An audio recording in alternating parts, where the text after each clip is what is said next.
Hey everybody, welcome back. Today we're going to make what's probably my favorite recipe, probably the household's favorite recipe, which is keto pizza. It is a fathead dough recipe that I'm going to try and tweak today because realizing that even though something is keto, doesn't necessarily make it low calorie, obviously because it's more protein and more fat. I'm going to try and substitute a couple things in order to bring the calories down on this, because who wants to eat 2 pieces of pizza that are, 500 calories? You want to be able to eat more of it and enjoy it. Okay, so our ingredients today, I got fat-free mozzarella cheese, which my local H-E-B, by the way, if you're not in Texas, you're missing out that you don't have an H-E-B if you've never shopped at one. It's fat-free. I could only find it in the fancy shred. I couldn't find it in the regular thick shred, so that may be a little different than my normal fathead dough recipe that I use, because it's usually just regular mozzarella, and cheeses can melt differently depending on how they're shredded. I got a third less fat Philadelphia cream cheese. So those are the 2 items we're actually changing up out of a regular fathead dough recipe to see if we can get the calories down on this. Any kitchen that's a keto kitchen, if I can use that term, should have almond flour in it. 2 eggs, it should be room temperature. I've used them when they're not room temperature, they're still cold. I've never run into an issue. Some black olives, because I love those on my pizza. We got Hunt's tomato sauce here to use for the pizza sauce. We're gonna season it up a little bit, and then turkey pepperoni. Okay, so here we go. Okay, so we're gonna put our 2 cups of fat-free, fancy shredded mozzarella cheese in this bowl. I always use the same bowl. This is my favorite bowl to microwave in for this, because it just seems to come out right. And 1 package of this is actually 2 cups, so we don't have to measure that out. Then we're gonna do 4 tablespoons of the third less fat Philadelphia cream cheese. Now, I'm gonna tell you right now, the majority of the stuff I do, I eyeball it. I'm not using a real tablespoon to measure. I'm just using a tablespoon. So it's 4 tablespoons, give or take a little bit. It's pretty soft right now. It doesn't have to be room temperature either. I just happened to leave it out because I just went to the grocery store today.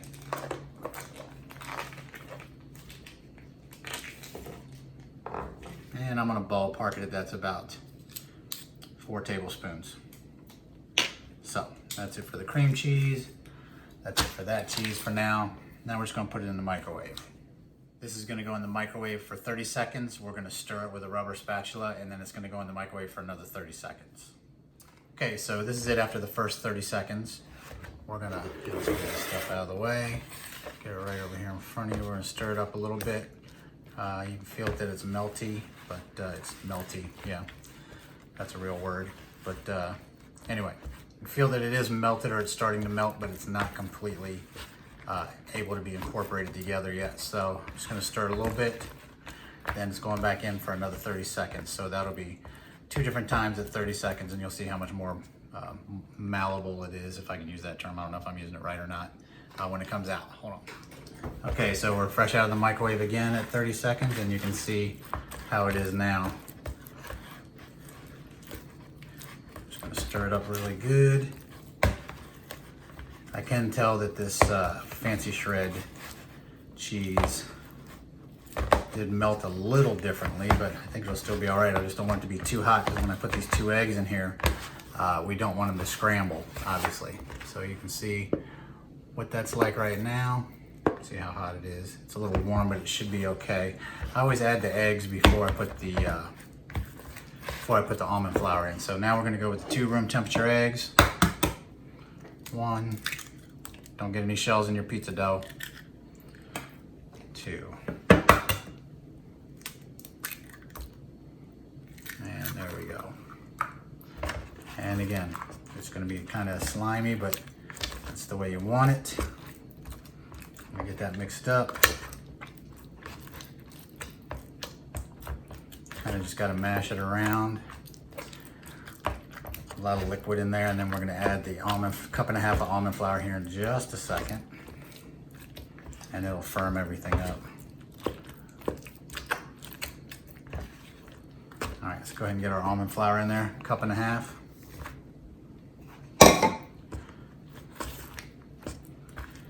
And start making some dough here.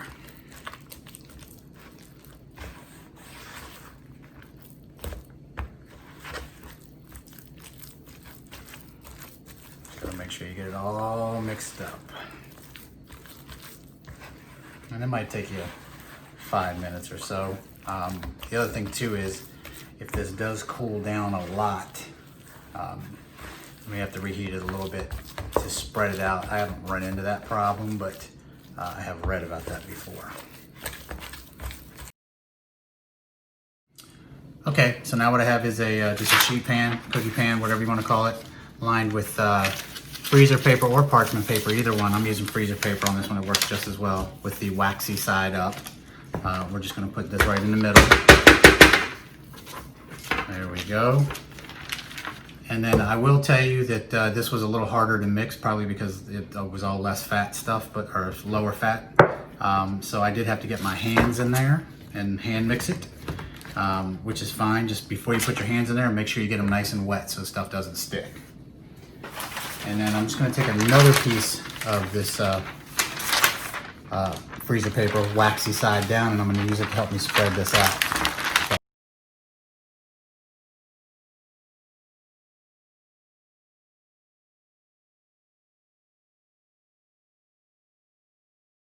Okay, so there's our dough, if you can see it. Here we go. Spread pretty thin. I didn't notice it was a little harder to work than normally when I'm not using the reduced calorie items, the reduced fat stuff, but it's pretty spread out. I'm going to, oh, don't forget, when you start this project, preheat your oven to 400 degrees. We're at about 210 right now, so we're gonna wait a little bit longer, and then we're gonna put just the dough in to cook. Also, when you're spreading this out, if you find it sticking to your paper that you put on top, just peel it off really carefully, sprinkle some water on the paper and put it back on here, and it'll help you smooth it out. The other thing that I just tried for the first time just now was using the spatula to kind of square this off and get the corners down, run it under hot water, and then smooth over the dough with that. If it starts to peel up a little bit, you know you got to put some more water on your spatula.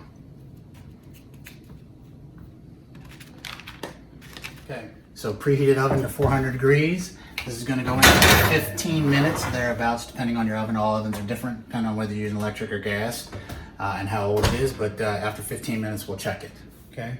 And so this is our tomato sauce, our Hunt's tomato sauce. You can see it right there. No salt added. Let's see here, it has, for a serving, 5 grams of carbs. That's gonna be for the whole pizza. We're going to put in Italian seasoning, and we're going to put in oregano, and I'm not going to use any measurements. I'm just going to eyeball it like I always do. But that's going to be our pizza sauce.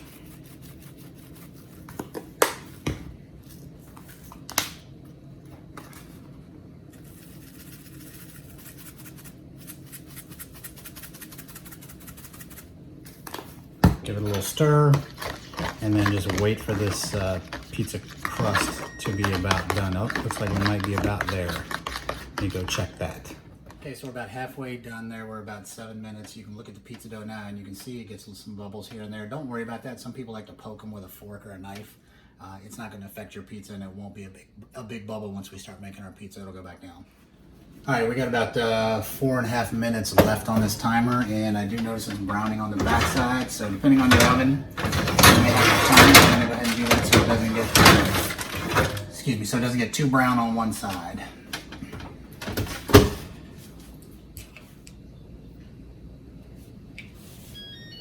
Okay, so we're at 15 minutes. And let's see where our dough is. So we're looking kind of brown here. It's looking good. I don't want to check the top. I definitely don't want the top to be too brown, but what I really want to look at is the bottom.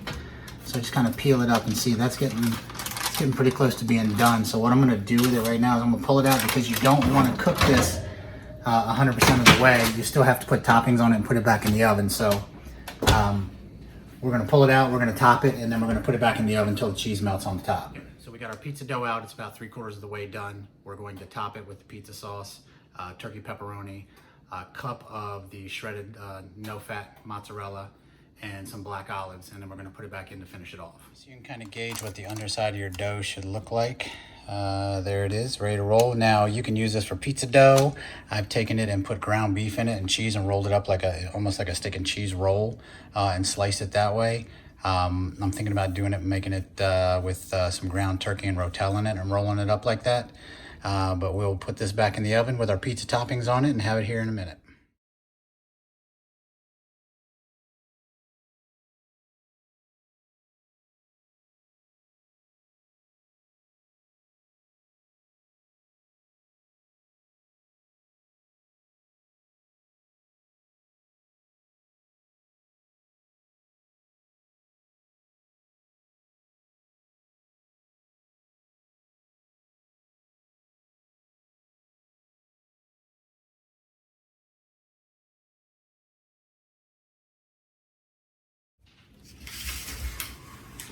Okay, back in the oven we go for about 15 minutes. We'll check it and see.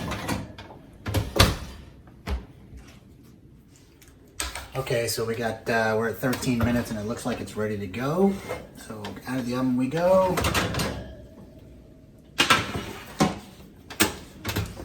So here we go. I usually cut it like this.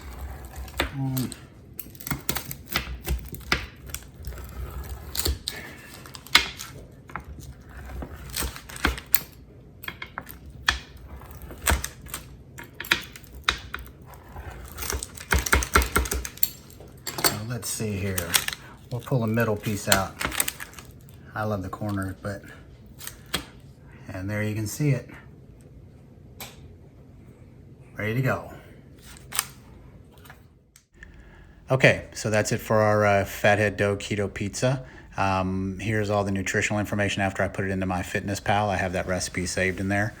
I hope you liked the pizza. I hope you enjoyed the video. If you do make this, give me a comment and let me know how it turned out. But please give me a thumbs up, subscribe, and I'll have another recipe soon.